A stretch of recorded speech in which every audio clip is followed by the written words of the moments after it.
মহিলাকে গণপিটুনি দেওয়া মারা হয়েছে তৃণমূলের দুষ্কৃতি। তার কারণ মহিলার মানে যেটা অভিযোগ করছে, যিনি বিজেপি করেন, বিজেপি সমর্থক ছিলেন, সে কারণেই গতকাল রাত্রেবেলা তাকে জমি কিনেছিলেন, সেই জমিতে তাকে ল্যাম্পপোস্টে গিয়ে মারা হয় এবং চুল কেটে দেওয়া হয়। ইতিমধ্যেই এই ঘটনায় গ্রেপ্তার কি বলবেন? অত্যন্ত দুর্ভাগ্যজনক ঘটনা। এই ঘটনার নিন্দা করার আমার ভাষা নেই। মহিলা বিজেপি করতেন কি তৃণমূল করতেন এটাও আমার কাছে বিচার্য বিষয় নয়। মহিলার নাম কি, নাম দেখেও চেনার আমার কাছে বিচার্য বিষয় নয়। আমরা সরকার আমাদের নাম দেখে বিচার করবে না। যারা এই অপরাধ করেছে সেই অপরাধের যথোপযুক্ত শাস্তি, এমন শাস্তি হোক তাতে যদি খানিকটা আইনের বাইরে হাঁটতে হয় তাহলেও বাংলার মানুষ দুঃখিত হবে না, যাতে আগামী দিন লোকে অপরাধ করতে পারে। ঋতুপূর্ত শিবিরে গতকাল গিয়েছিলেন নির্মল ঘোষ, এবং নির্মল ঘোষ তিনি জানাচ্ছেন, নির্মল বলো না, ও নির্মল নয়, নান্টু বলো, ঠিকই আছে।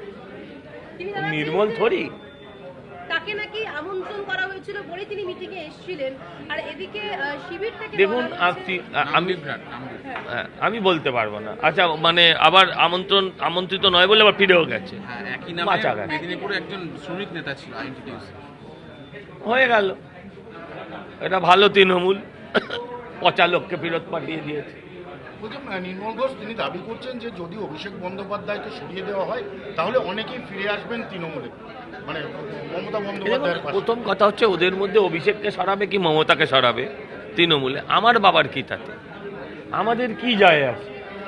এটা তো একটা অন্য রাজনৈতিক দল, মানুষ সরিয়ে দিয়েছে ওদের।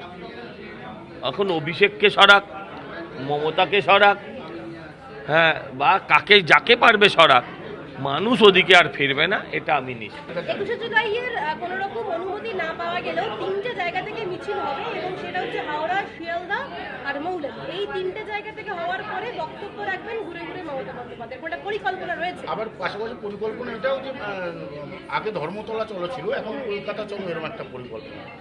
পরে শিয়ালদা স্টেশনেই সীমাবদ্ধ থাকবে, লোকজন হবে না, হাতে পায়ে ধরবে এরা শুভেন্দু বাবুকে যে দয়া করে আপনি পুলিশ দিয়ে ব্যারিকেড করুন, আমাদের গ্রেপ্তার করান, তাহলে মানিজ্যত বাঁচবে। কিন্তু আমাদের সরকার সেসব কাজ করবে না।